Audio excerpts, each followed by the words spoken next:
Start किया जाए class.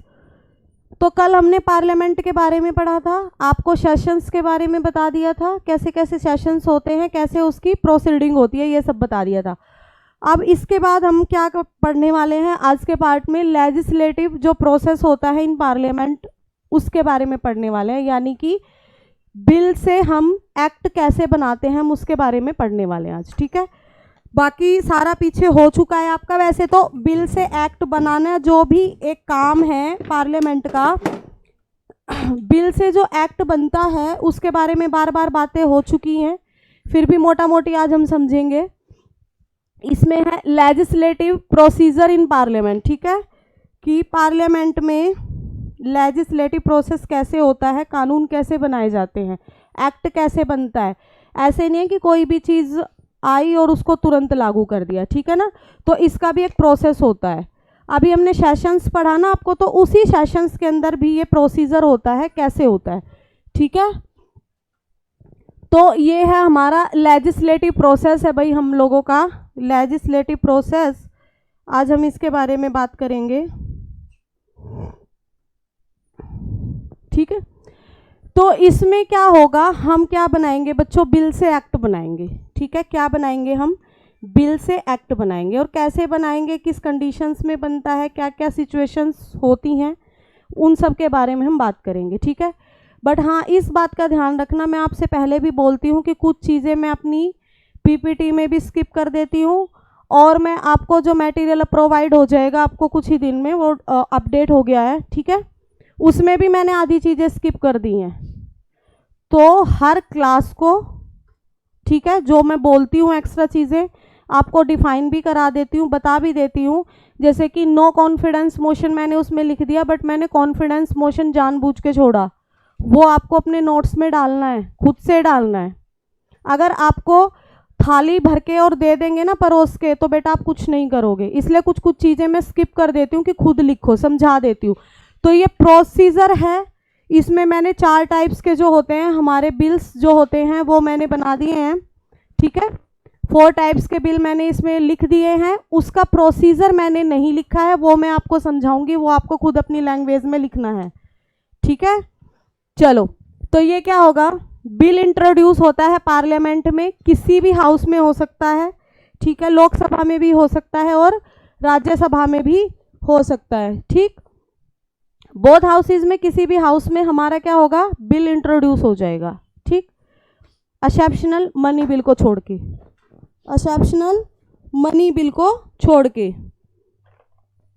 ठीक है ना, तो इसको मैंने क्या किया है, 4 कैटेगरीज में डिवाइड कर दिया है। ठीक, इसको मैंने क्या किया है, 4 कैटेगरीज में डिवाइड किया है। आज हम प्रोसीजर समझेंगे कि वो होता क्या है। ठीक है, बहुत सारी चीज़ों से गुजरना पड़ता है, एक हाउस से दूसरे हाउस में जाना पड़ता है। लोकसभा में इंट्रोड्यूस हुआ तो फिर राज्यसभा में जाएगा, फिर प्रेसिडेंट के असेंट के लिए जाएगा। ठीक, ऐसे ही होता है, 3 ही स्टेज होती हैं। आज हम उसके बारे में बात करेंगे। तो इसमें हमने कैटेगरीज बना दी। जो पहली कैटेगरीज है वो बच्चा ऑर्डिनरी बिल्स की है। ऑर्डिनरी बिल्स जो सामान्य बिल होते हैं। ठीक है, आज मैंने इसको ना बाइलैंग्वेज कर दिया है, ठीक है, ताकि दिक्कत ना हो। ऑर्डिनरी बिल का मतलब होता है साधारण विधेयक, यानी कि बिल्कुल सिंपल से विधेयक हैं, उसमें बहुत ज़्यादा किसकी मेजॉरिटी की ज़रूरत नहीं है ना। बहुत मेजॉरिटी कराई है आपको, 4 टाइप मेजॉरिटी होती है कि सिंपल मेजॉरिटी से ये बिल जो है वो एक्ट में कन्वर्ट हो जाएगा। ठीक है, तो ये है हमारा पहला ऑर्डिनरी बिल। ठीक, उसके बाद हमारा सेकंड बिल होगा मनी बिल। ठीक है, ये रहा हमारा सेकंड बिल मनी बिल, यानी कि धन विधेयक। ठीक है, याद रखना पिछली क्लासेस में 117 बोला गया था, वो 1110 है, इसको याद कर लीजिए। मनी बिल जो है 1110 है। ठीक है, इसके बाद अगला जो है, अगला हमारा फाइनेंस बिल है। फाइनेंस बिल हमारा 117 का 1, ठीक है, और 117 का 2। ठीक है, ये 2 कैटेगरीज होती हैं इसमें। अभी हम मनी बिल और फाइनेंस बिल में भी अंतर समझेंगे। ठीक है, और 4th है हमारा कॉन्स्टिट्यूशनल अमेंडमेंट बिल, यानी कि हमें संविधान में कोई संशोधन करना है। समझ में आ गई। देखो 4 बिल है, सिंपल बिल, सामान्य बिल। ठीक, दूसरा मनी बिल यानी कि धन विधेयक, जैसे बजट वगैरह होते हैं। ठीक, तीसरा फाइनेंस बिल, पैसों से रिलेटेड जो होगा। देखो मनी बिल भी पैसे से रिलेटेड है, इनमें अभी डिफरेंस समझेंगे। और चौथा कि जिस कॉन्स्टिट्यूशन से हम काम कर रहे हैं, जिस कॉन्स्टिट्यूशन के अकॉर्डिंग हमारी पार्लियामेंट चल रही है, उस कॉन्स्टिट्यूशन में ही हमें अमेंडमेंट करना है, संशोधन करना है। चौथा बिल वो होता है। तो अब हम इसको समझें, ठीक है। अब हम क्या करते हैं, इसको समझते हैं, ठीक। तो कोई भी जो बिल होता है ना बच्चों, कोई भी जो बिल होता है वो क्या किया जाता है, किसी भी बोथ हाउसेज में, किसी में भी, ये दो हाउस है हमारे, एक लोकसभा होता है और एक राज्यसभा होता है, दोनों हाउस में से किसी एक में भी उसको इंट्रोड्यूस किया जा सकता है, ठीक है।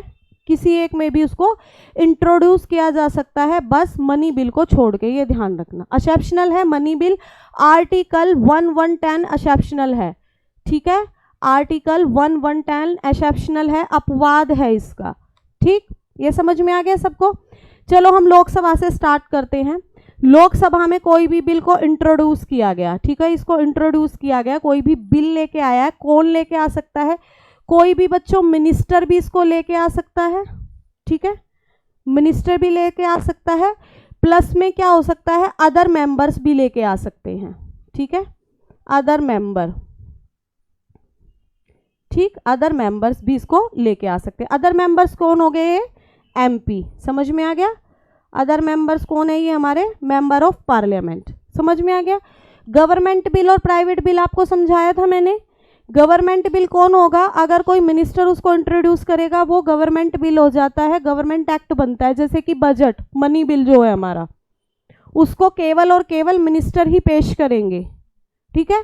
और अदर मेंबर्स का मतलब ये नहीं है कि हम गए और हमने भी कोई वहां पे बिल पेश कर दिया, हम नहीं जा सकते हैं। एमपीज जो मिनिस्टर नहीं है, ठीक, कोई भी करेगा पेश, समझ में आ गया। अब इसके बाद क्या होगा, पेश होगा। अब ये है ना बच्चों, इसमें थोड़ा सा ध्यान देना है आपको। ये होता है हमारी फर्स्ट स्टेज, यानी कि इसको बोला जाता है हमारी पार्लियामेंट्री टर्म में फर्स्ट रीडिंग, ठीक है, फर्स्ट रीडिंग। और हिंदी में बोलते हैं बच्चों इसको प्रथम वाचन, ठीक है, ठीक ठीक, फर्स्ट रीडिंग। अब हम फर्स्ट रीडिंग पढ़ रहे हैं, यानी कि इंट्रोड्यूस कर रहे हैं हम किसी बिल को। कोई भी कर सकता है, मिनिस्टर कर सकता है, अदर मेंबर्स कर सकता है। ये हमारी फर्स्ट रीडिंग की बात हो रही है। अब इसमें क्या होगा, इस फर्स्ट रीडिंग में क्या क्या प्रोसीजर होगा, इस फर्स्ट रीडिंग का। इंट्रोड्यूस करेगा, मान लीजिए मैं मिनिस्टर नहीं हूं, मैं एमपी हूं, मैंने क्या किया, लोकसभा में कोई भी मैं बिल लेके गई हूं, मैंने उसको वहां पे क्या किया, इंट्रोड्यूस किया। ये बिल जो है ये मैंने यहाँ पे इंट्रोड्यूस कर दिया, इस बिल को मैंने यहाँ पर इंट्रोड्यूस कर दिया, ठीक। किसने किया, एमपी ने किया, मैंने किया, ठीक। अब इसमें क्या होगा, इस बिल को यहाँ पे इंट्रोड्यूस करने से पहले मेरे को क्या करनी पड़ेगी, एडवांस में अग्रिम सूचना देनी पड़ती है। जब आपको पता है कि पार्लियामेंट में क्वेश्चन आवर में क्वेश्चन पूछने के लिए भी पहले हमें सूचना देनी पड़ती है ना, 15 डेज का टाइम पीरियड देना होता है, शॉर्ट नोटिस में आपको 10 डेज का मिनिमम देना पड़ता है। तो ऐसे ही अगर आप कोई बिल इंट्रोड्यूस करोगे तो आपको उसकी एडवांस में नोटिस आपको स्पीकर को देना होगा, समझ में आई। ऐसे नहीं है कि आप नहाए धोए उठे गए पार्लियामेंट में और जाके बोला जी कि ये बिल है इसको मैं पेश कर रहा हूँ, ऐसे नहीं होता है, ठीक, समझ में आ गया। अग्रिम सूचना देगा वो, ठीक है, अग्रिम सूचना देगा यानी कि एडवांस में बताएगा, एडवांस में बताएगा कि जी मैं बिल इंट्रोड्यूस कर रहा हूँ। इसने एडवांस में बताया और बिल को इंट्रोड्यूस किया। अब इस बिल में वो क्या क्या बताएगा, उस बिल में उसका टाइटल जरूर होना चाहिए, है ना, शीर्षक क्या है, किसके बारे में बिल है, ठीक, शीर्षक क्या है, किसके बारे में बिल है, ये सब उसमें वो बताएगा। शीर्षक बताएगा, उसके बारे में वो वहां पे लिख के बताएगा, ठीक। कोई भी बिल कभी भी ओरल नहीं होता है, ध्यान रखना, बिल हमेशा रिटन में होगा, ओरल में कभी होता है ना। एक चीज होती है रिटन और अनरिटन। जैसे हम अपना कॉन्स्टिट्यूशन को कंपैरिजन करते हैं अदर कंट्री से, तो हम एक टर्म बोलते हैं रिटन और अनरिटन। एक सेम यही सिचुएशन है, ओरल और रिटन। अनरिटन का मतलब बोलना, लिखा हुआ नहीं है ना। जैसे ब्रिटेन का कॉन्स्टिट्यूशन को बोला जाता है कि वो अनरिटन कॉन्स्टिट्यूशन है, तो क्या तुम समझ रहे हो कि वो लिखा हुआ ही नहीं है? बताओ, क्वेश्चन आता है यहाँ से, अनरिटन कॉन्स्टिट्यूशन का मतलब क्या है? अब सिंपल लैंग्वेज में इसको समझे तो इसका मतलब वो लिखा नहीं गया, अनरिटन है ना, हमने लिखा ही नहीं है। बट क्या हम इतने ज़्यादा इंटेलिजेंट हैं कि हम याद कर लेंगे कि हमने किस टाइम पे क्या लेके आए थे, क्या था क्या नहीं था? कहीं ना कहीं तो उसका लेखा जोखा में रखना पड़ेगा, लिखना पड़ेगा। तो रिटर्न तो सबका ही होता है, पर रिटर्न और अनरिटन क्या डिफरेंस है? अनरिटन क्यों बोला जाता है ब्रिटेन के कॉन्स्टिट्यूशन को? देखो, हमारा जो कॉन्स्टिट्यूशन है एक पर्टिकुलर टाइम में पर्टिकुलर कमेटी के द्वारा बनाया गया। कमेटी गठित की गई थी हमारे कॉन्स्टिट्यूशन को बनाने के लिए, जिसके चेयरपर्सन कौन थे? भीमराव अंबेडकर थे। उनकी गाइडलाइन में हमने क्या किया? कॉन्स्टिट्यूशन को बनाया। कितना टाइम लगा था हमारे कॉन्स्टिट्यूशन को बनने में? 18 दिन। ठीक, इतना टाइम लगा, यानी कि एक पर्टिकुलर टाइम में एक पर्टिकुलर कमेटी के द्वारा इसको बनाया गया है। ठीक है, पर्टिकुलर टाइम में पर्टिकुलर कमेटी या लोगों के द्वारा बनाया गया। अब ब्रिटेन में क्या है कि इनका कॉन्स्टिट्यूशन तो है पर कोई कमेटी गठित नहीं करते। इनको लगता है कि हाँ यहाँ पे अमेंडमेंट होना चाहिए तो वो कर देते हैं और उसको फिर उसमें लिख दिया जाता है। टाइम डिफाइन नहीं है उनका, अभी भी संविधान चल ही रहा है। संविधान तो हमारा भी चल रहा है अभी भी, बट हम क्या कर रहे हैं? उसमें अमेंडमेंट करते हैं। वो क्या करते हैं? उसमें क्लोज तक जोड़ देते हैं। क्लोज तो हम भी जोड़ते हैं, बट उसको क्या करते हैं? वो एक्सटेंड भी कर सकते हैं, क्योंकि उनकी कोई टाइमलाइन बाउंडेशन नहीं है। ठीक, इसलिए उसको अनरिटन बोला जाता है। ठीक है, सबसे पुराना संविधान जो है रिटन, वो किसका है? कौन सी कंट्री का है? यूएसए का। ठीक है, याद रखनी है ये सब चीजें। तो हम अभी संविधान से वापस आते हैं पार्लियामेंट में, तो उसको टाइटल बताना पड़ेगा, डिटेल देनी पड़ेगी। ठीक है, अब इसमें क्या होगा? इसमें अब कुछ नहीं होगा, टाइटल बता दिया, स्पीकर जो है उसके उस पे रख दिया डेस्क बोर्ड पे। ठीक है, रिटर्न में कि जी ये बिल है, मैंने इसकी अग्रिम सूचना आपको दे दी थी और मैं बिल ये आज पेश कर रहा हूँ या कर रही हूँ, ऐसे बिल पेश हो जाता है। ठीक है, इसमें कोई भी डिस्कशन नहीं होगी, किसी भी तरीके का कुछ नहीं होगा, सिर्फ बिल को इंट्रोड्यूस किया जाएगा। समझ में आ गई? ये थी हमारी फर्स्ट रीडिंग। ठीक है, अब इसमें क्या काम होगा? फर्स्ट रीडिंग तो हमारी है, पर फर्स्ट रीडिंग का एंड कैसे होगा? अब ये ना पब्लिश होगा। ऐसे काम नहीं होता है कि भाई मैंने क्या किया, रिटर्न में एक चीज दे दी और बस उसको उसने पढ़ा और डिस्कस हुआ और हो गया। नहीं, अब जो उसने किसी भी एमपीज ने या मिनिस्टर ने जो भी बिल को इंट्रोड्यूस किया है उसको पब्लिश किया जाएगा। ठीक है, पब्लिश किया जाएगा। कहाँ करते हैं? गैजेट ऑफ इंडिया में। ठीक है, गैजेट ऑफ इंडिया में। ठीक है, हर बिल को इंट्रोड्यूस किया जाता है, सॉरी पब्लिश किया जाता है गैजेट ऑफ इंडिया में, गजट ऑफ इंडिया। ठीक है, ठीक है, राजपत्र बोला जाता है हिंदी में। हिंदी में जो गजट है, ये ई है बच्चों, इसको हिंदी में हम क्या बोलेंगे?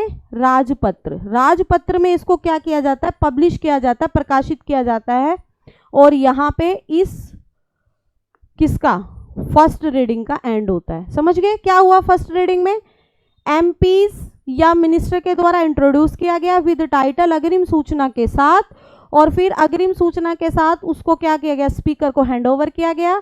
अब क्या किया गया? उसको पब्लिश कर दिया गया हमारा गजट ऑफ इंडिया में, the gazette of India, the gazette of India, the लगाना। ठीक है, यानी कि क्या, ये जैसे कि पार्लियामेंट में कमेटीज होती हैं बहुत सारी ना, एक गजट होता है बच्चों, एक बजट, एक गजट।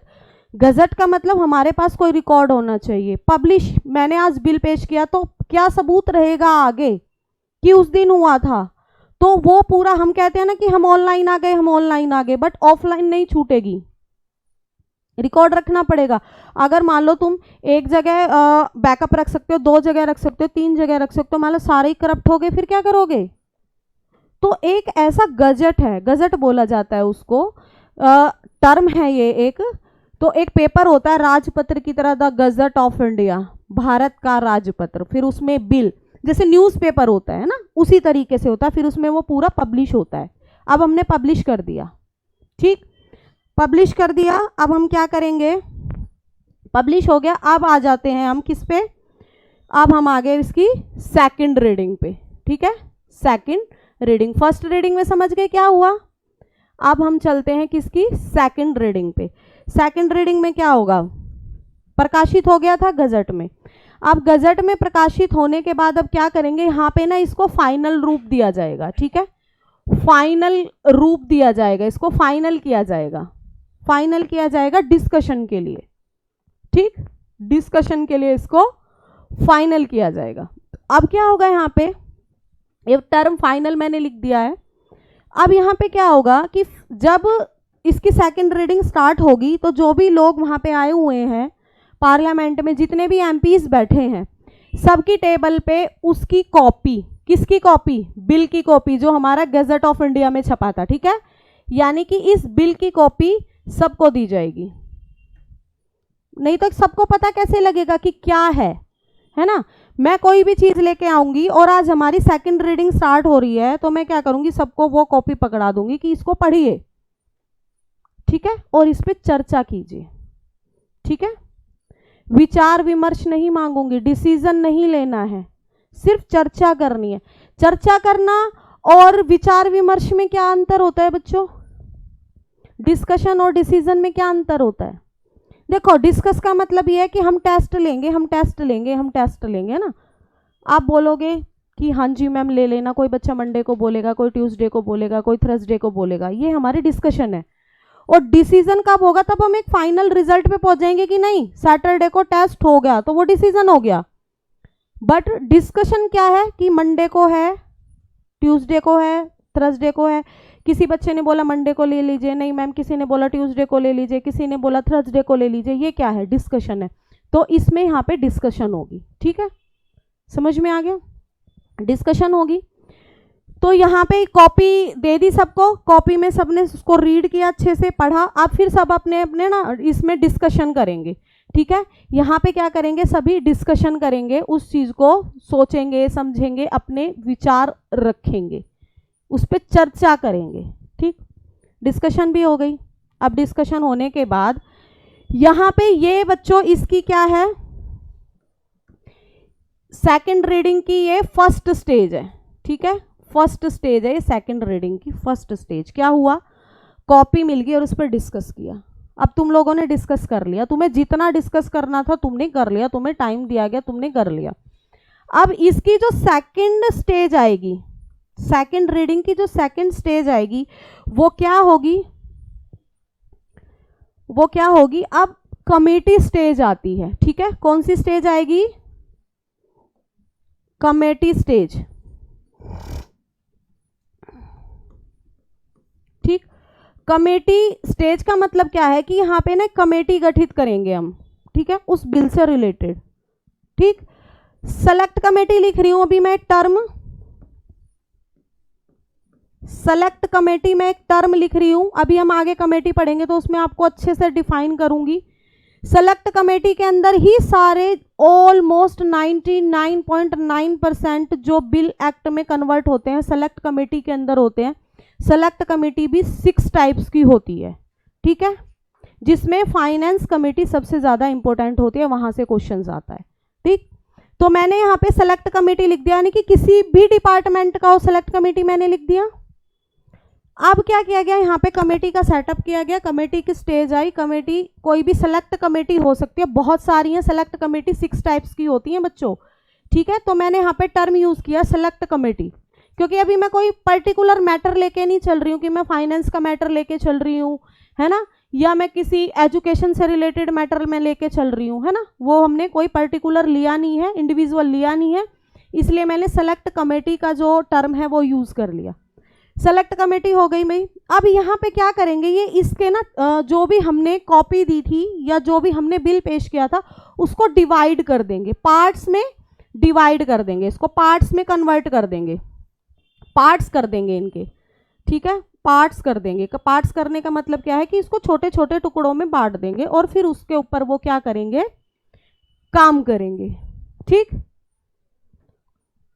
पार्ट्स में डिवाइड कर देंगे यहाँ पे, पर पार्ट्स में डिवाइड ही करेंगे, उसका जो ओरिजिनल सोर्स है जो उसका स्वरूप है, जो मैं कहना चाह रही हूँ उसमें कोई भी चेंज वो नहीं करेंगे। इट मीन्स टाइटल चेंज नहीं होगा, ठीक है। जैसे मैंने बोला माई बेस्ट फ्रेंड पे ऐसे लिखो, है ना, छोटा सा टॉपिक है, माई बेस्ट फ्रेंड पे ऐसे लिखो, बट मैंने उसको क्या कर दिया कि आपको वो 10 पेज में लिखना है, तो लिख सकते हो मेरा दोस्त ये, मेरा दोस्त वो, है ना, बहुत सारे लिख सकते हो, 10 क्या 500 पेज भर सकते हो। अब मान लो वो चीज़ किसी कमेटी के पास जाएगी तो 500 के 500 वर्ड हर को दे दिए जाए पढ़ने के लिए, पैराग्राफ 500 पैराग्राफ लिखे मान लीजिए आपने, और वो आपको भी मैं दे दूँ पूरा ही पढ़ना है, आपको भी दे दूँ पूरा पढ़ना है, आपको दे दूँ पूरा पढ़ना है, तो इससे क्या होगा, रिजल्ट अच्छा नहीं आएगा। अब मैं क्या करूँगी, उस 500 को मैंने 100 में डिवाइड कर दिया, और 5 लोग हैं मेरे पास कमेटी में, मैंने उनको दे दिया, तो अब क्या होगा, रिजल्ट जो होगा वो एक्सीलेंट आएगा, निकल के आएगा ना, क्योंकि एक पर्टिकुलर एरिया पे काम किया गया फोकस करके, ठीक। तो पार्ट कर देंगे उसके टुकड़ों में, उसको बांट के उस पर क्या करेंगे, वो डिस्कस करेंगे अच्छे तरीके से, बट उसके टाइटल में कोई भी चेंज नहीं करेंगे। टाइटल अगर आपका माई बेस्ट फ्रेंड है तो वो माई बेस्ट फ्रेंड ही रहेगा, है ना, वो नहीं करेंगे कुछ और उसका, ठीक। अब इसके बाद क्या होगा, अब इन लोगों ने ये काम कर दिया, ये कमेटी फिर क्या करेगी, पार्लियामेंट को वापस उसको सौंप देगी। इतना काम करने के बाद ये जो कमेटी है ये पार्लियामेंट को, यानी कि स्पीकर को, उस बिल को, किसको, बिल को, पार्लियामेंट को वापस सौंप देगी। समझ में आ गया, यहाँ पे हमारी जो सेकंड रीडिंग है वो खत्म होती है। समझ में आई, किसी बच्चे को कोई कंफ्यूजन? बेटा क्वेश्चन आता है यहाँ से, इसलिए मैं ना बहुत स्लो पढ़ा रही हूँ, बहुत अच्छे से करा रही हूँ आपको कि क्वेश्चन आपका छूटे ना। फर्स्ट रीडिंग, अच्छा मुझे ये बताइए अब इसमें इंपॉर्टेंट रीडिंग कौन सी है सबसे ज़्यादा, फर्स्ट या सेकंड? देखो एक बात बताओ, इंपॉर्टेंट भाई अगर पैदा ही नहीं हुई कोई चीज़ तो वो सेकंड स्टेज में कैसे जाएगी, बट यहाँ पे जो सेकंड स्टेज है, सेकंड रीडिंग है, वो सबसे ज़्यादा इंपॉर्टेंट है, क्योंकि उस पर क्या होता है काम करने तक। देखो जब बच्चा आता है इस धरती पे, जब कोई बच्चा आता है, अगर आप उसको ढंग से काम ना करो, उस पर ढंग से वर्क ना करो, उसको पढ़ाओ नहीं, लिखाओ नहीं, चीज़ नहीं सिखाओ और जंगल में छोड़ दो, तो क्या वो बोल पाएगा? वो चलना भी नहीं सीख सकता, क्योंकि वो क्या है, इन्वायरमेंट में ढल के ही चलता है, सीखता है, हर चीज़ करता है ना। तो इंट्रोड्यूस तो हो जाती है चीज़ें, बट उसको अच्छे से इम्प्लीमेंट करना, उस पर डिस्कस करके उसको बहुत अच्छा रूप देना, ठीक, तो वो ये कमेटीज़ करती है, सेलेक्ट कमेटीज़ होती हैं ऑलमोस्ट, वो करती हैं। तो इसलिए सबसे ज़्यादा इंपॉर्टेंट पार्ट जो रीडिंग का होता है, बिल से एक्ट का होता है, वो सेकंड रीडिंग होती है बच्चों, ठीक। अभी हमारी रीडिंग हो गई, अब हम चलते हैं नेक्स्ट पे, यानी कि अब कौन सी रीडिंग है हमारी, थर्ड, ठीक है। चलो कोई नहीं, ये होगी हमारी थर्ड रीडिंग। थर्ड रीडिंग में क्या होगा, अब तक हमने क्या किया, अब तक हमने ठीक है, हाउस को सौंप दिया। अब हाउस को, पार्लियामेंट का मतलब मैंने वहां पार्लियामेंट टर्म लिख दिया है, बट अगर राज्यसभा पेश करेगी तो राज्यसभा को सौंपा जाएगा, और लोकसभा पेश करेगी तो लोकसभा को सौंपा जाएगा। अंडरस्टूड होनी चाहिए ये बातें अब आपको, ठीक है। इसके बाद क्या होता है बच्चों, अब यहाँ पे होगा फुल एंड फाइनल डिस्कशन, ठीक है। यहाँ पे हम क्या करेंगे सॉरी डिस्कशन करेंगे, ठीक है। डिस्कशन करेंगे हम यहाँ पे कि विचार विमर्श, हाँ ना, जितना बोलना है, जितनी आपको यहाँ पे जिसको रोकने की कोशिश करनी है वो रोकिए, जिसको उसको आगे बढ़ाना है बढ़ाइए, यानी कि चर्चा, वाद विवाद, जो कुछ भी होगा, हंगामा पंगामा, वो सब इसमें होता है, ठीक। इसमें हम क्या करेंगे, इसको पूरी तरीके से फाइनल डिस्कशन करेंगे इस पे, और डिस्कशन करके यहाँ पे उसको क्या किया जाता है, यस या नो, वोटिंग के माध्यम से, ठीक।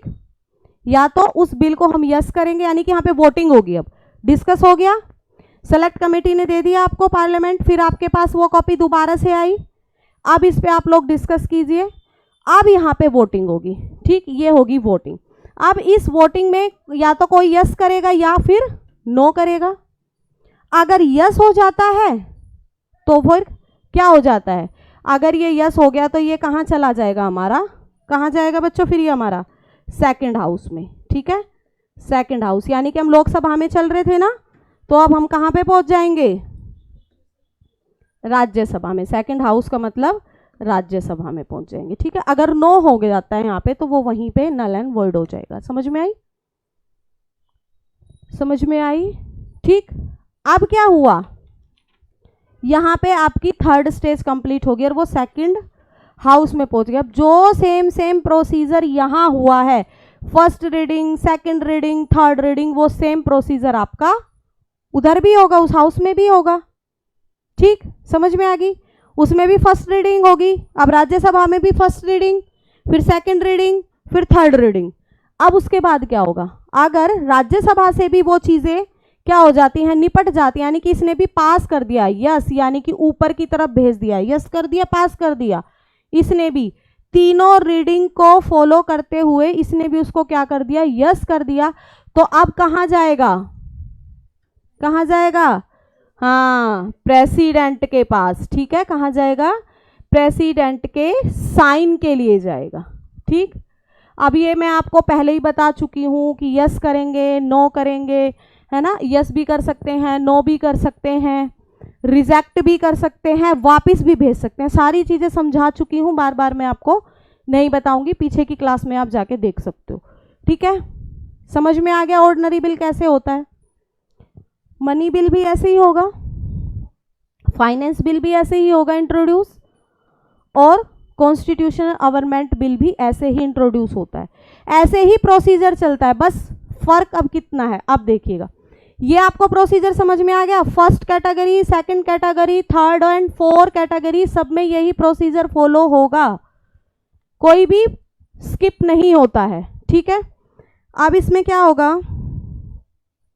ठीक, फाइनेंस बिल हो गया हमारा। चलो, इसमें हमारा क्या था? Money bill. ऑर्डिनरी बिल मैंने समझा दिया, मनी बिल, फाइनेंस बिल और कॉन्स्टिट्यूशन अमेंडमेंट बिल सारे उसी प्रोसीजर से होंगे जो भी हमने फॉलो किया है, जो भी मैंने आपको समझाया है। अब मनी बिल क्या होता है, अभी यहाँ पे ना कंपैरिजन भी करा रही हूँ मैं, आपका ध्यान रखना, लोकसभा और राज्यसभा में कहाँ ये इक्वल है और कहाँ लोकसभा ज़्यादा भारी पड़ती है और कहाँ राज्यसभा ज़्यादा भारी पड़ती है। मनी बिल में हमेशा लोकसभा ही भारी पड़ती है, एक छत्र राज्य है, वर्चस्व है। ठीक, अभी मैंने आपको वहां पे क्या लिखवाया, फर्स्ट रीडिंग में मैंने क्या लिखवाया था कि एनी हाउस ऑफ पार्लियामेंट लिखवाया था, बट मनी बिल के अंदर एनी हाउस ऑफ पार्लियामेंट नहीं होगा, ओनली लोकसभा। एंड वहां पे मैंने एक चीज आपको लिखवाई थी, क्या लिखवाई थी? मिनिस्टर प्लस में अदर मिनिस्टर, यानी कि एमपीज, यहां पे केवल मिनिस्टर। ठीक, समझ में आ गई? मनी बिल को क्या होगा, लोकसभा में इंट्रोड्यूस होगा और केवल मिनिस्टर ही उसको इंट्रोड्यूस करेंगे।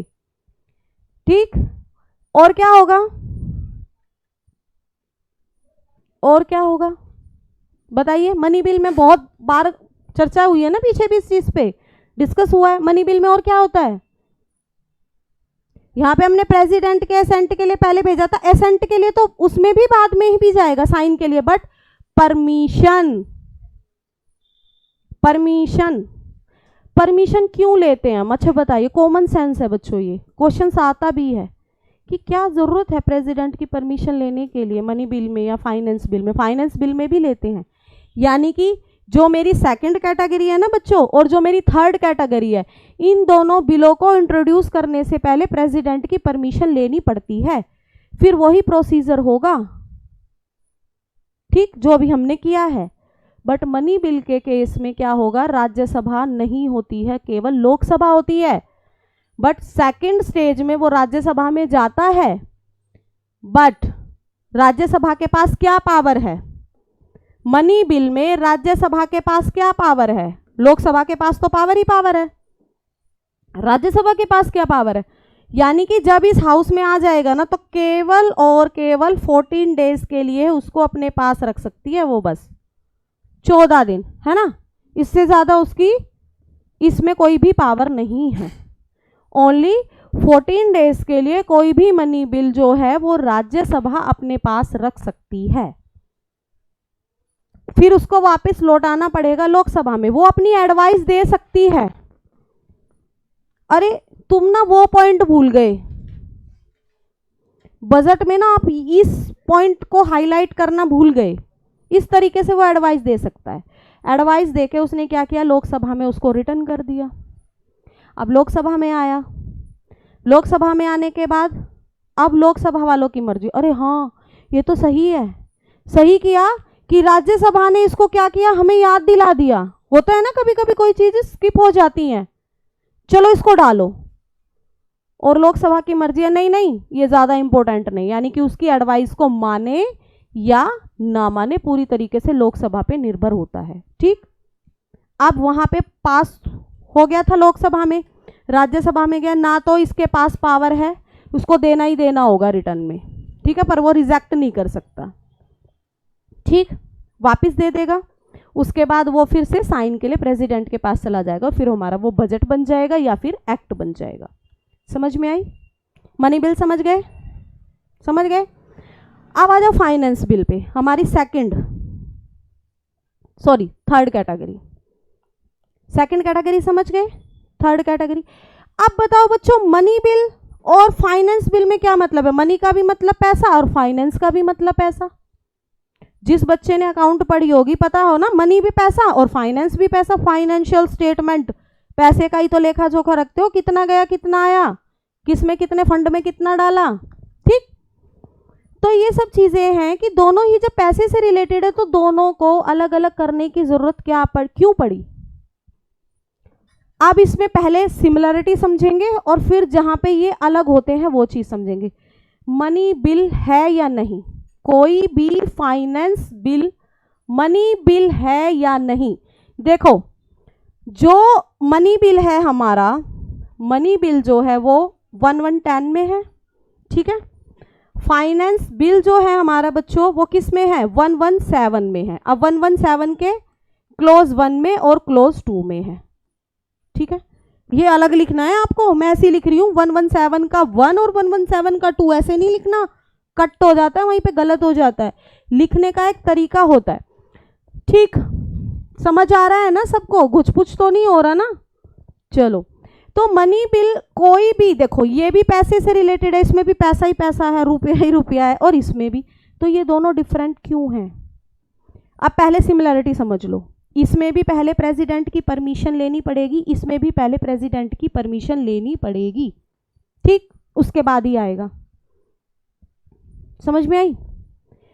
ये जो है हमारा मनी बिल है, ये लोकसभा में आता है।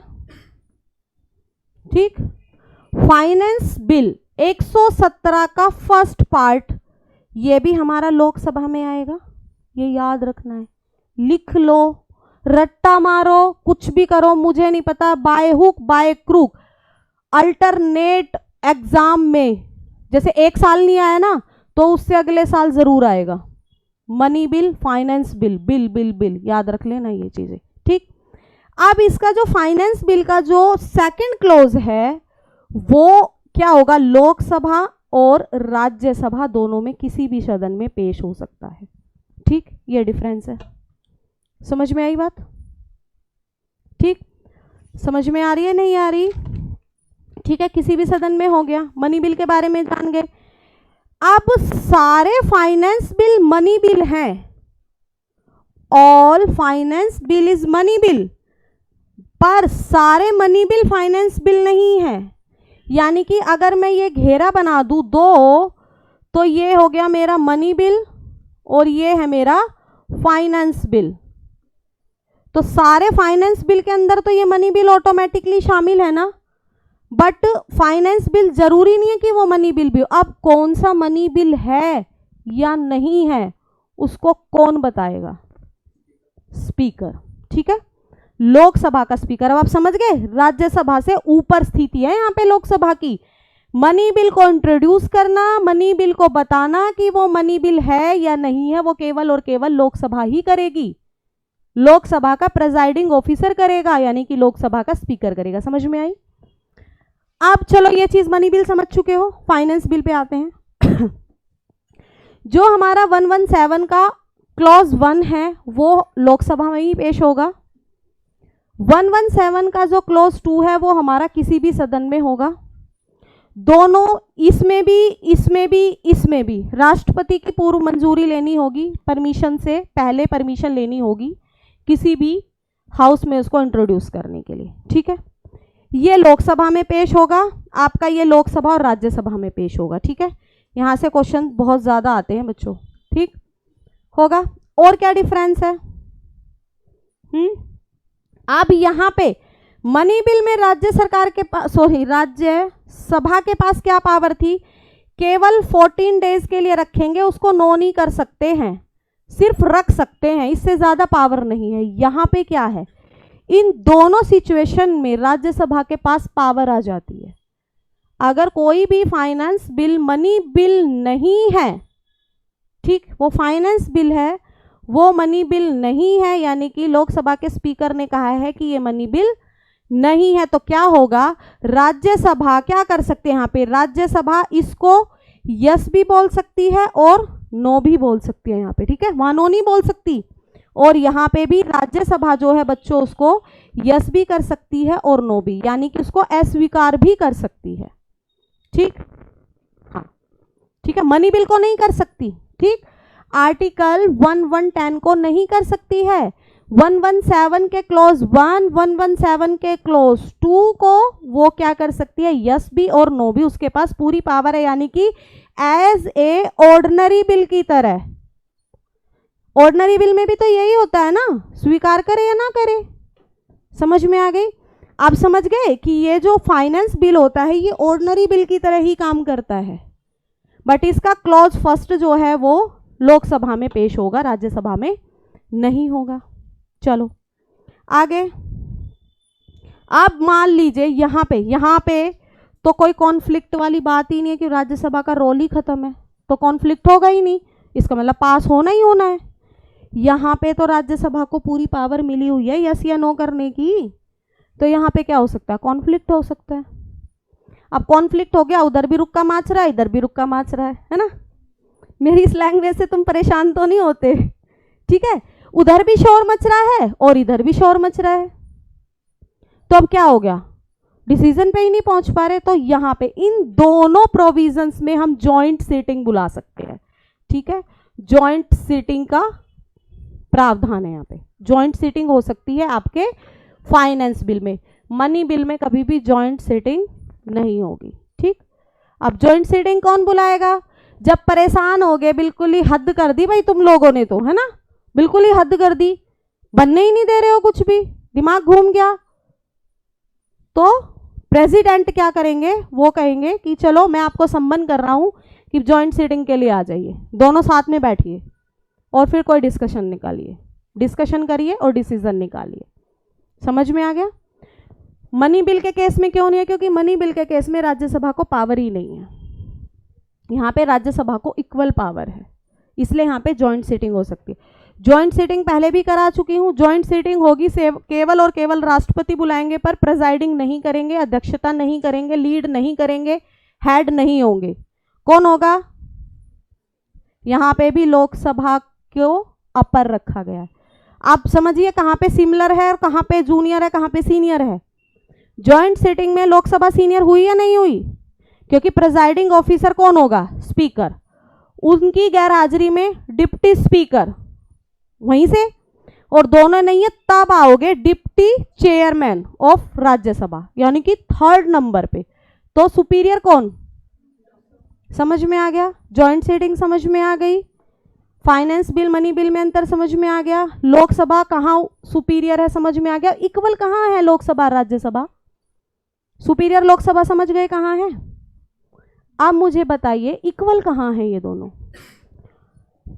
इक्वल कहाँ है? ऑर्डिनरी बिल में इक्वल हैं दोनों, ठीक, ऑर्डिनरी बिल में ये दोनों इक्वल हैं। याद कीजिए राष्ट्रपति उपराष्ट्रपति का चुनाव, दोनों इक्वल हैं, दोनों इक्वल है ना, ठीक है। यहाँ पे इनकी जो पावर्स होती हैं वो इक्वल हो जाती हैं, ठीक, समझ में आ गया? लेजिस्लेटिव प्रोसीजर इन पार्लियामेंट समझ में आ गया, बहुत अच्छे से समझाया है। फिर भी अगर किसी बच्चे को दिक्कत हो तो भाई प्लीज़ एक बार जाके उसको पढ़िएगा, और दिक्कत हो तो मुझे बताइएगा, मैं एक क्लास और कर दूंगी, क्योंकि यहाँ से क्वेश्चन बनता है। ये पार्ट ऐसा है, यहाँ से क्वेश्चन बनता है, क्योंकि एक दूसरे के अंदर घुसे हुए हैं ये, वो उसमें घुसा है, वो उसमें घुसा है, छोटा छोटा सा माइनर डिफरेंस है। ठीक, वो आपको बताएंगे स्पीकर। वो डिसाइड ऐसे करते हैं कि जो मनी बिल होता है उसमें क्या चीज़ें होंगी, कि कौन सी चीज़ें आई, कौन सी चीज़ें गई, यानी कि जो टैक्स है, टैक्स से रिलेटेड है, बढ़ाना है, घटाना है, कम करना है, ठीक है, अपने देश को चलाना है, बजट पेश करना है, किस चीज़ में कितना पैसा लगाना है, ठीक है, वो मनी बिल के अंदर आएगा। और फाइनेंस बिल में कि इंफ्रास्ट्रक्चर में वहाँ पे भी देना है, वहाँ पे भी देना है, हर जगह पैसा खर्च करना है, यानी कि एक पर्टिकुलर एरिया को डिफाइन करके अगर आपने कोई चीज़ें बताई कि ये मनी बिल है, वो मनी बिल हो जाता है। ठीक, किसी भी पर्टिकुलर एरिया को, इसमें बहुत सा माइनर डिफरेंस होता है, दोनों ही वित्त से रिलेटेड है, दोनों ही पैसे से रिलेटेड है। ठीक है, बोरोइंग आपका मनी बिल में भी होता है और फाइनेंस बिल में भी होता है। ठीक है, अभी फंड करूंगी ना आगे, उसमें और अच्छे से समझ जाओगे। ठीक है, उसमें और भी अच्छे से समझोगे। हाँ, परमिशन दोनों में चाहिए, तीनों में चाहिए, उसमें तो इक्वल है, इसमें भी और इसमें भी, तीनों में ही मिलेगी परमिशन से। ठीक, चलो ये हो गया फंड्स। अब यहाँ पे आप समझोगे कि क्या मनी, कौन सा उसमें आएगा और कौन सा उसमें नहीं आएगा। अच्छा, आप लोग जब आपके मम्मी पापा आपको पैसे देते हैं तो गुल्लक रखते होगे ना, जब छोटे छोटे थे, कुछ बच्चे अभी भी रखते हैं, मैं अभी भी रखती हूँ भाई, मैं भी रखती हूँ गुल्लक अपनी, है ना। मम्मी पापा से पैसा मिला, ये इसमें जाएगा, सर से लेती हूँ वो उसमें जाता है, ऐसे। फिर बाद में जब कभी कोई चीज़ खरीदनी होती, फिर सारी गुल्लक तोड़ती हूँ, फिर देखती हूँ कि हाँ मम्मी पापा भारी पड़ रहे हैं आपसे, है ना, कि मम्मी पापा ने ज़्यादा दिया।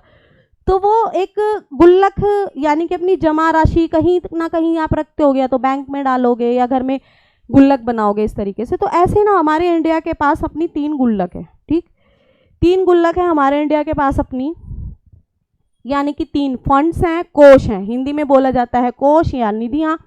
पहला है हमारा कंसोलिडेटेड फंड ऑफ इंडिया, ठीक है, जिसको हम संचित निधि बोलते हैं। ठीक है, संचित निधि भी बोला जाता है, गाजी इधर देखो, समेकित निधि और संचित निधि दोनों एक ही हैं।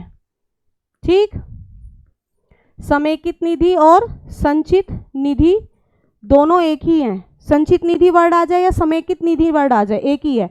इंग्लिश में क्या बोला जाएगा, कंसोलिडेटेड फंड ऑफ इंडिया, पहले नाम याद कीजिए बस। ठीक, दूसरा है पब्लिक अकाउंट ऑफ इंडिया। ठीक, अभी इसको आपको पीडीएफ मिल जाएगा। और तीसरा है कंटीजेंसी फंड ऑफ इंडिया। ठीक, अब इसको समझो कि ये क्या होते हैं। ठीक, अब हम इनको समझते हैं। भाई ये ना हमारे पास, मेरे को गुल्लक बनानी नहीं आती इसलिए मैं डब्बा बना रही हूँ अपना। ठीक, ये डब्बा है, ये 3 डब्बे बना दिए मैंने। अब ये ना आपके आगे आर्टिकल्स में है, वहाँ पे नहीं कराऊंगी मैं, इसको पहले ही बता रही हूँ मैं। ठीक, आगे आपके आर्टिकल्स में आएंगे ये सब, तो इसलिए मैं वहाँ नहीं कराऊंगी। तो हमारा पहला कौन सा था, consolidated fund of India, article 266 का 1। ठीक, इससे रिलेटेड है। अब 266 मैं वहाँ नहीं पढ़ाऊंगी बिल्कुल भी। ठीक, कंसोलिडेटेड फंड ऑफ इंडिया। ठीक, ये हो गया। दूसरा क्या था, कंटीजेंसी फंड ऑफ इंडिया, यानी कि आकस्मिक निधि। ठीक है, वो कौन से आर्टिकल में है, आर्टिकल 267 में। एक था पब्लिक अकाउंट ऑफ इंडिया, है ना, पब्लिक अकाउंट ऑफ इंडिया यानी कि आर्टिकल 266 क्लॉज 2। ठीक, ये है हमारे, ये पब्लिक अकाउंट है हमारा। ठीक, ये कंसोलिडेटेड फंड ऑफ इंडिया है, और ये कंटीजेंसी फंड ऑफ इंडिया है। ठीक, फंड ऑफ इंडिया है। आप समझ चुके होंगे इन चीज़ों को। 3 डब्बे बनाए हैं बस, और उनमें नाम लिखे मैंने, अभी और कुछ नहीं किया। अब ये मेरे डब्बे खाली हैं भाई, अब हम इनको भरते हैं। ठीक है, पहले हम इनको भरेंगे। कैसे भरेंगे, ये जो है ना, ये सबसे मेन डब्बा है मेरा, consolidated fund of India. Very very important, सबसे इंपॉर्टेंट डब्बा है, सारा सब कुछ पूरा इंडिया इसी से चलता है। ठीक, समझ में आई? ये हो गया हमारा, क्या था, कंसोलिडेटेड फंड ऑफ इंडिया। इसमें पैसा कहां से आएगा? देखो, टैक्स, किसी को लोन दिया था हमने, लोन जो है वो रीपे हो गया है, हमें रिकवर हो गया, यानी कि लोन मिल गया है, ठीक है, रीपे हो गया है, रिकवर हो गया है लोन, ठीक है। कहीं से हमें इंटरेस्ट मिल रहा है, ठीक, इंटरेस्ट मिल रहा है, या कहीं से भी हमारे पास पैसा आ रहा है, कहीं से भी पैसा आ रहा है, चाहे हमने लोन से पैसा लिया है वो भी इसमें आएगा, ठीक। ऑल टाइप ऑफ रिसीव, सभी प्रकार की प्राप्तियां इस डब्बे में आएंगी मेरी, ठीक। अब इस डब्बे में सारी प्राप्तियां आ गई मेरी, तो ये डब्बा मेरा भर गया, तो बहुत करोड़ों में, मिलियन, बिलियन, ट्रिलियन में होता है, ठीक है। अब ये हमारा जमा हो गया, ये सब प्लस हो गया है ना, यानी कि जमा हो गया। अब हमने जमा तो कर लिया इसको, अब हमें यहीं से, इसी डब्बे से खर्च भी करना है बच्चों, माइनस भी करना है, इसी डब्बे से अब हम खर्च भी करेंगे, ठीक, इसी डब्बे से खर्च भी करेंगे। खर्च में कैसे, जैसे कि सैलरी दे दी है ना, प्रेसिडेंट की सैलरी, आप आईएएस आईपीएस बन जाओगे उसकी सैलरी देनी है, कैग की salary, attorney general of India की सैलरी, सब इसी से जाती है, पेंशन देनी है, ठीक। इसका मतलब सारे खर्चे भी हम इसी से करते हैं, जो गवर्नमेंट ऑफ इंडिया है, ऑल रिसिप्ट भी यहीं से करती है और ऑल पेमेंट भी इसी डब्बे से करती है। समझ में आ गई इतनी बात? कंफ्यूजन तो नहीं है? सब, कुछ भी नहीं छोड़ सकते अभी, बस कुछ एक्सेप्शनल है, जो भी आगे जो हम पब्लिक अकाउंट करेंगे उसमें आपको पता लगेगा। अब आपको ये समझ में आ गया, यानी कि सारी पेमेंट फॉरेन से लिया, वर्ल्ड बैंक से कर्जा ही लिया है, पर पैसा तो आया ना मेरे पास, वो भी इसी में आएगा, और उस पैसे पे जो इंटरेस्ट पे करूंगी वो भी इसी से ही करूंगी। समझ रहे हो ना बात? आप क्या पूछ रहे थे, यही पूछ रहे थे ना?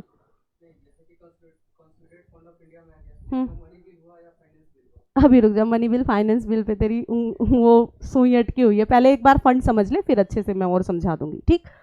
ये समझ में आ गया, इंटरेस्ट हुआ, ये हुआ, वो हुआ, ये सब समझ में आ, प्लस रिसीव भी इसमें और माइनस भी इसमें, यानी कि खर्चा किया इसमें। अब ये जो है ना, पहले इसको समझो, पहले इसको अच्छे तरीके से समझते हैं। अब इसमें से एक भी पैसा आएगा या जाएगा, इन भी होगा और आउट भी होगा, तो विदाउट पार्लियामेंट की परमिशन के नहीं होगा, आपको बिल के थ्रू जाना पड़ेगा, प्रोसीजर के थ्रू जाना पड़ेगा। समझ में आई? पार्लियामेंट पूरी तरीके से इस पर कुंडली मार के बैठा हुआ है, यानी कि बिना पार्लियामेंट की परमिशन के आप इसमें से एक पैसा नहीं, धेला नहीं निकाल सकते, ठीक। बिल पास कराओ, पार्लियामेंट की परमिशन जरूरी है। समझ में आ गई? पहला डब्बा समझ गए। अब हम चलते हैं अपने दूसरे डब्बे की तरफ, यानी कि कंटीजेंसी फंड ऑफ इंडिया, यानी कि एकदम से आकस्मिक कोई आफत पड़ गई, रिसेंट कोरोना पड़ा था, है ना, रिसेंट क्या पड़ा था? कोरोना पड़ा था। रिसेंट जो कोरोना पड़ा था, अब उसमें क्या हुआ कि अगर हम यहाँ पे पार्लियामेंट, अगर ये सिचुएशन हम यहाँ पे रख देते कि इसमें भी पार्लियामेंट की परमिशन की जरूरत है, तो बहुत टाइम चला जाता उसमें। कहीं पे फ्लड आ गई, कहीं पे एकदम से क्या हो गया, अर्थक्वेक आ गया, भूकंप आ गया, तो वहाँ पे क्या, राहत कोष चाहिए तुरंत, तो तुरंत प्रभाव से निकालना होगा, उसमें में प्रोसीजर से नहीं निकलना होता, आफत है, इमरजेंसी है, तो इस डब्बे में से ना फिर पैसा निकाल लिया जाता है, ठीक। ये डब्बा हमारा उसी के लिए होता है, इस डब्बे में बहुत सारा पैसा होता है, इस डब्बे से वो पैसा फिर एकदम से निकाल लिया जाता है कहीं पे भी इमरजेंसी की कंडीशंस में। सॉरी। अब ये किसके हाथ में होता है पूरा का पूरा? प्रेसिडेंट के हाथ में, ठीक। ये पूरा का पूरा इनको कौन वो करते हैं? प्रेसिडेंट करते हैं, प्रेसिडेंट के अंडर होता है ये पूरा, प्रेसिडेंट इसको डील करते हैं। सिर्फ प्रेसिडेंट एक सिग्नेचर करेंगे और तुरंत प्रभाव से इसमें से पैसा रिलीज हो जाएगा, ठीक। पैसा रिलीज कर देंगे, सब कुछ हो जाएगा, उसके बाद पार्लियामेंट को बताएंगे। यहां पे निकालने से पहले भी बताना है और डालने से पहले भी बताना है। यहाँ पे पहले खर्च कर दोगे तब बताओगे, बताना तो पड़ेगा। क्यों बताना पड़ता है बताती हूँ। कोरोना के टाइम तक हमारा इसका जो एक अमाउंट फिक्स थी 500 करोड़ 500 CR कि 500 करोड़ इस डब्बे में रहेगा ही रहेगा, चाहे कितनी भी बड़ी आफत क्यों ना जाए, इसमें कितना ही हमें बाहर से उधार ले लेके भरना पड़े, पर ये 500 करोड़ हमें रखना पड़ेगा अपनी आफत के लिए, इमरजेंसी के लिए। बट कोरोना के टाइम में नानी याद दिला दी कि भाई 500 करोड़ तो कुछ भी नहीं है, 500 करोड़ तो रतन टाटा ने दान कर दिए थे। उस टाइम पे इसकी जो लिमिटेशन है वो बढ़ा के हमने क्या कर दी, 30,000 करोड़।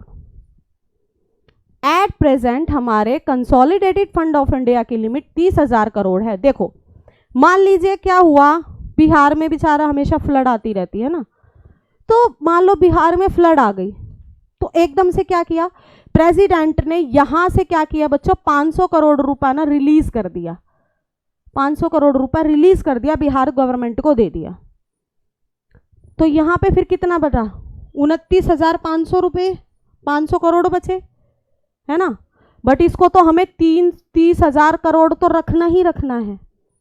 तो अब जरूरत पड़ेगी कि अब जो है प्रेसिडेंट जो है वो इनको बताएंगे पार्लियामेंट को कि भाई बिहार में ना फ्लड आई थी, हमने वहां पे 500 करोड़ रुपए दे दिए हैं। तो अब ये क्या करेगा, तुरंत प्रभाव से इस डब्बे से 500 करोड़ इसमें प्लस कर देगा। ठीक, अब बिना उसको नहीं बताओगे तो कैसे पता लगेगा पार्लियामेंट को, खर्च करने के बाद। पहले खर्च कर दोगे, आफत पड़ी हुई है भाई, बिल के थ्रू थोड़ी ना जाओगे, तो लंबा प्रोसीजर है, तुरंत करना है। प्रेसिडेंट साइन करेंगे, फट से पैसा निकलेगा। ठीक, जब वो पैसा भेज दिया जाता है, रिलीज कर दिया जाता है, उसके बाद फिर पार्लियामेंट को बताया जाता है, फिर पार्लियामेंट जितना पैसा निकाला है उतना पैसा उसमें फिर से क्रेडिट कर देता है। ठीक, जमा कर देता है। यानी कि इसमें आपको 30,000 करोड़ रुपए तो रखने ही रखने हैं।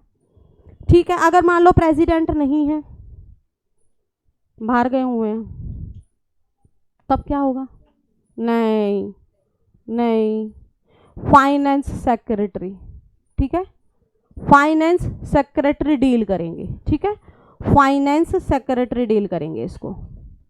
ठीक है, और ये फाइनेंस सेक्रेटरी बनते कौन है, जो आला दर्जे के आईएएस ऑफिसर होते हैं ना, कैबिनेट रैंक के, पुराने हो जाते हैं बहुत आईएएस ऑफिसर्स, वो ये पोजीशन को होल्ड करते हैं। अब समझते हो आईएएस की पावर कितनी होती है।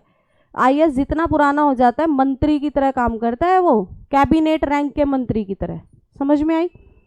कंटीजेंसी और कंसोलिडेटेड कंटीजेंसी समझ गए क्या होता है। अब है पब्लिक अकाउंट। भाई यहाँ पे तो हम देश को चला रहे हैं। अब मान लीजिए मैंने कोई स्कीम करा रखी है, जैसे इसमें ना, इसमें क्या आ जाएंगे, हमारे बैंक आ गया, पोस्ट ऑफिस की स्कीम आ गई है ना, कोई सी बहुत सारी स्कीम ले ली, इंदिरा गांधी स्कीम ले ली, अटल बिहारी पेंशन योजना ले ली मैंने, मान लीजिए इसमें पेंशन या पीएफ तुड़वाना है, पीएफ डलवा रखा है, पीएफ हमारा पब्लिक अकाउंट पब्लिक में जाता है। ठीक है, पब्लिक अकाउंट में जाता है। अब इसमें क्या है, इसमें और इसमें फ़र्क क्या है, पैसा इसमें भी जोड़ रहे हैं और इसमें भी जोड़ रहे हैं, इसमें भी हम जमा भी करते हैं और इसी में से हम निकालते भी हैं, बैंक में जमा करते हैं उसी में से निकालते, पर इनमें फ़र्क क्या है। देखो, पीपल का मतलब समझ रहे हैं, ये तो पूरी कंट्री को डिफाइन करता है, पूरी कंट्री को चलाता है, वो लोगों को चलाता है, लोग उसको चलाते हैं, लोगों का पैसा होता है। मैंने पीएफ करवा रखा है मान लीजिए, और मेरा बेटा जो है वो हायर एजुकेशन के लिए फॉरेन जाना चाहता है या हायर एजुकेशन यहीं पे लेना चाहता है, बट उसके लिए मुझे पैसा चाहिए, और मैंने अपना पीएफ करवा रखा, तो मैं पीएफ तुड़वाऊंगी, यहाँ से पैसा निकाल लूँगी मैं, पीएफ है मेरा, मेरे ही पैसे हैं ये, मैं निकलवा सकती हूँ। बैंक में आप अपनी एफडी तुड़वा सकते हो ना कभी भी, तो सेम वही चीज़ है। आज मुझे जरूरत पड़ी, कल आपको पड़ेगी, परसों उसको पड़ेगी, तरसों उसको पड़ेगी, ऐसे रोज सैकड़ों लोगों को जरूरत पड़ती है इंडिया में, पड़ती होगी या नहीं पड़ती होगी। फिर सैकड़ों लोगों को जरूरत पड़ती है, तो अगर इसमें हम पार्लियामेंट को घुसा देते तो एक बंदे का पीएफ टूटने में ही 4 महीने लग जाते, तो फिर कैसे चलता देश। इसलिए यहाँ पे पार्लियामेंट की नीड नहीं होती। ठीक है, यहाँ पे पार्लियामेंट की नीड नहीं होती। पार्लियामेंट की नीड यहाँ पे नहीं है, ठीक।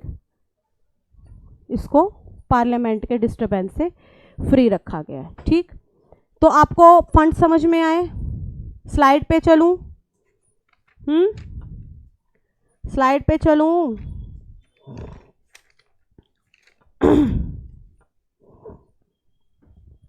चलो,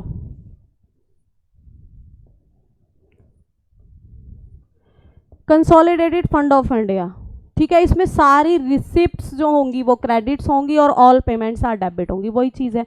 अब आगे पॉइंट्स में बता दिया कि लोन रेज्ड हुए हैं या कोई बिल हमें मिला है या कोई बिल हमें पे करना है। बहुत सारे इसमें वेज होते हैं हमें पैसा कमाने के। मनी कोई रिसीव्ड हुई है गवर्नमेंट से, कोई ग्रांट, एक वर्ड होता है ग्रांट, ठीक है, और एक वर्ड हो गया लोन। लोन और ग्रांट में क्या फ़र्क है?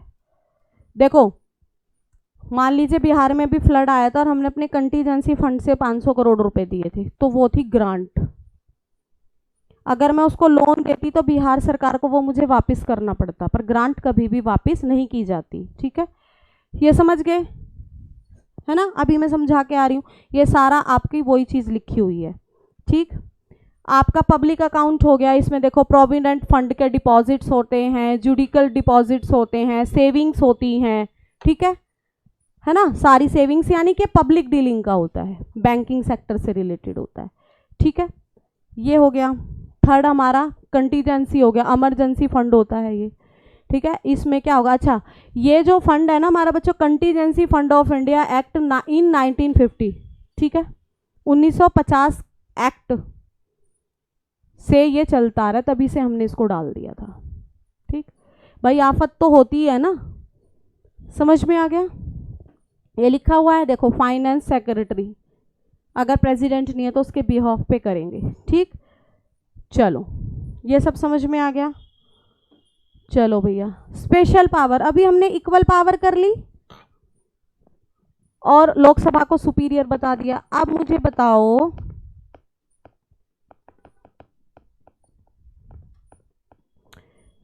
क्या बताएंगे आप मुझे कि राज्यसभा क्या क्यों स्पेशल है? देखो, राज्यसभा स्पेशल कब होगी कि इसमें क्या होगा, फेडरल करेक्टर है इसका, आपको पता है कभी भी सिंक नहीं होती है ये, ठीक है, हमेशा चलती रहती है, कंटिन्यूस चैम्बर है हमारा, ये कंटिन्यू हाउस है ये हमारा, ठीक है।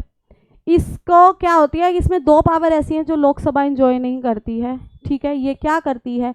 Make a law on a subject, जो हमारा स्टेट लिस्ट का सब्जेक्ट है। देखो हमारी लिस्ट याद करिए, शेड्यूल 7, 3 लिस्ट होती हैं। शेड्यूल 7 में कहाँ से लिए हमने, कहाँ से लिए बच्चों, कहाँ से बोरो की हैं? जोर से बोलो। ऑस्ट्रेलिया, है ना। कौन कौन सी लिस्ट है हमारी? Union list, state list, कॉनकरेंट list. Union में यूनियन बनाएगी, स्टेट में स्टेट बनाती है, और कॉनकरेंट में दोनों बनाते हैं मिलके। कॉनकरेंट में दोनों बनाते हैं, कॉन्फ्लिक्ट होता है तो यूनियन का ही माना जाता है, ठीक। अब यानी कि स्टेट लिस्ट में आप कानून नहीं बना सकते कुछ भी। जैसे मैं हमेशा शराब का उदाहरण देती हूँ, है ना, हर स्टेट में शराब आप कितना ही करो, कितना ही नहीं करो, ठीक है, कितना टैक्स लगाओ, कितना तुम्हें लोगों से लेना है, कितना देना, भैया तुम खुद उलझो, हम नहीं उलझेंगे इसमें। तो इसमें अगर कोई ऐसा मैटर है स्टेट लिस्ट का कि जिसमें कानून बनाना है, तो वो पावर किसके पास है? राज्यसभा के पास वो पावर है हमारी कि वो उसमें कानून बना सकती है, स्टेट लिस्ट के अंडर भी, आर्टिकल 249 के अंडर। समझ में? स्टेट लिस्ट के किसी भी मैटर पे राज्यसभा को कानून बनाने का अधिकार है। किस आर्टिकल के अंदर? आर्टिकल 49 के अंदर, ठीक। अब देखो ये कौन सा आर्टिकल है जिसमें ऑल इंडिया सर्विसेज होती हैं, ठीक है। ऑल इंडिया सर्विसेज कौन सी हैं हमारी? ठीक है, जैसे कि IAS है, ठीक, IPS है, IFS है, ये सब हमारी ऑल इंडिया रैंक की सर्विस है। अब इसमें कोई और सर्विस को जोड़ना है, प्लस करना है, कोई भी सर्विस और प्लस करनी है, जोड़नी है, कौन कर सकता है? राज्यसभा। तो समझ गए सुपीरियर कहाँ पे आई है, ठीक है। किसी भी सर्विस को इंट्रोड्यूस करना, ऑल इंडिया सर्विस को इंट्रोड्यूस करना, ठीक है। बहुत सेंटर में भी कर सकती है और स्टेट में भी कर सकती है। अब फटाफट से क्विक रिवीजन कीजिए, 1 मिनट का टाइम है, फटाफट से क्विक रिवीजन कीजिए। अगर किसी बच्चे को कोई चीज़ समझ में नहीं आ रही है वो पूछिए, ठीक है।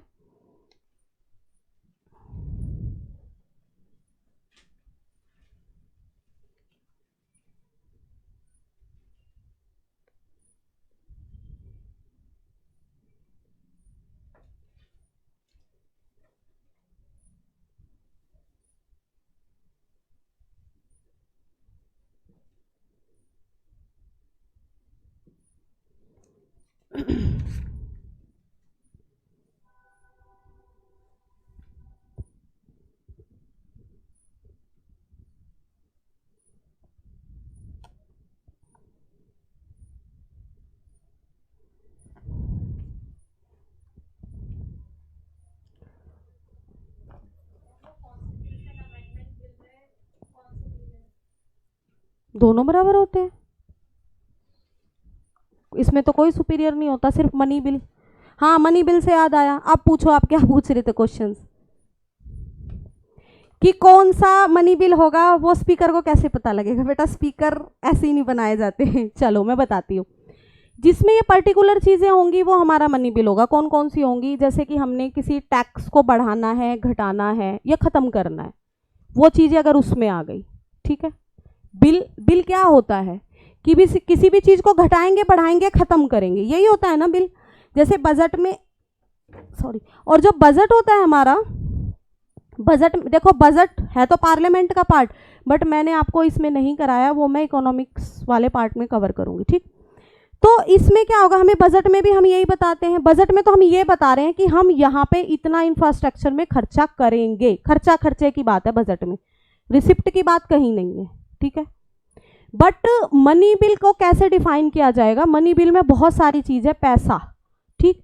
टैक्स को खत्म कर, बिल का मतलब किसी चीज़ को खत्म करेंगे, जोड़ेंगे, या फिर घटाएंगे, बढ़ाएंगे या खत्म करेंगे, ठीक है। या तो टैक्स से रिलेटेड बंदा हो, ठीक है, या क्या हो गया कि कहीं से हमने उधार पैसा ले रखा है, वो हमें मिल गया, ठीक, लोन रीपे हो गया हमारा, वो उससे रिलेटेड हमें कोई बिल लाना है, वो हमारा मनी बिल में होगा, ठीक है। यानी कि रिवेन्यूज, राजस्व बोलते हैं जिसको हिंदी में, ऑल राजस्व जो होंगे वो मेरे मनी बिल के अंदर होंगे, ठीक है।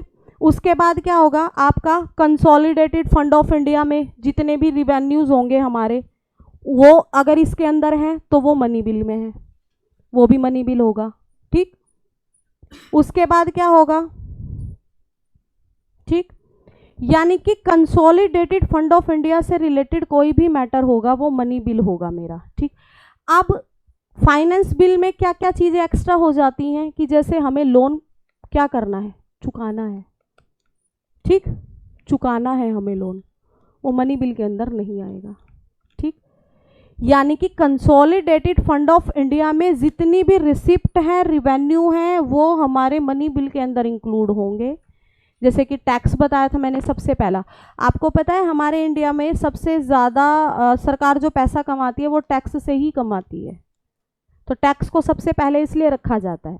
दूसरा कि लोन रीपे हो गया है, रिकवर हो गया, मैंने ना किसी की मदद की थी, किसी देश की मदद की थी, तो मैंने वहाँ से लिया। अच्छा, मान लीजिए मैं कहीं से लोन लूँगी, मैंने मान लीजिए वर्ल्ड बैंक से मुझे लोन लेना, उसके लिए मुझे बिल तो लाना पड़ेगा ना, बट वो मनी बिल नहीं होगा, क्योंकि वो मुझे लेना है, उधार मांग रही हूँ मैं, माइनस है वो, पैसा तो मेरे पास आ रहा है पर माइनस है, वो मुझे देना है। अगर मेरे पास रिवेन्यू है, रिसिप्ट है, प्लस से रिलेटेड कोई चीज़ है, समझो मेरी बात को, रिसिप्ट है, वो मनी बिल में होगी। और टैक्स या जिससे मेरी कंट्री चलती है उसमें कोई भी प्रोविज़न करना है, टैक्स है, ठीक है, वो मनी बिल है। बजट है, वो मनी बिल है। बजट मनी बिल क्यों है? आप कहोगे कि मैम उसमें भी तो खर्चा है, बट वो अपनी कंट्री का है, कंट्री का है, खर्चा है, हम अपने लोगों पे खर्चा कर रहे हैं, उसके बदले में मुझे टैक्स मिलता है, अपने देश के लिए कर रहे हैं। बट मैं अगर किसी दूसरे देश के लिए तो नहीं करूँगी ना ये सब चीज़ें, एजुकेशन पे, इंफ्रास्ट्रक्चर पे खर्चा तो किसी दूसरे देश पे नहीं करूँगी ना। वहाँ से मैं अगर लोन लूँगी तो वो लोन मुझे पे करना पड़ेगा, तो वो फाइनेंस में आएगा। ठीक, अब आप फंड समझ गए, राज्यसभा की सुपीरियरिटी समझ गए, लोकसभा की सुपीरियरिटी समझ गए। टाइम देख लेती हूँ मैं, 1 घंटा हो गया है, चलो कोई बात नहीं, चलो फिर ना ये टॉपिक हम कल करेंगे, ठीक है। आज ही खत्म हो जाना चाहिए था। ये कमेटीज करेंगे और कुछ ना मैं फ्यूज क्वेश्चंस उठा लूँगी आपके, ठीक है, जो PYQs होंगे पिछले ईयर्स में आए होंगे, 10, 12, 15 क्वेश्चन उठा लूँगी, कल उस पर डिस्कशन कर लेंगे, ठीक है बच्चों। तो आज की क्लास को हम यहीं पे ख़त्म करते हैं। Bye bye.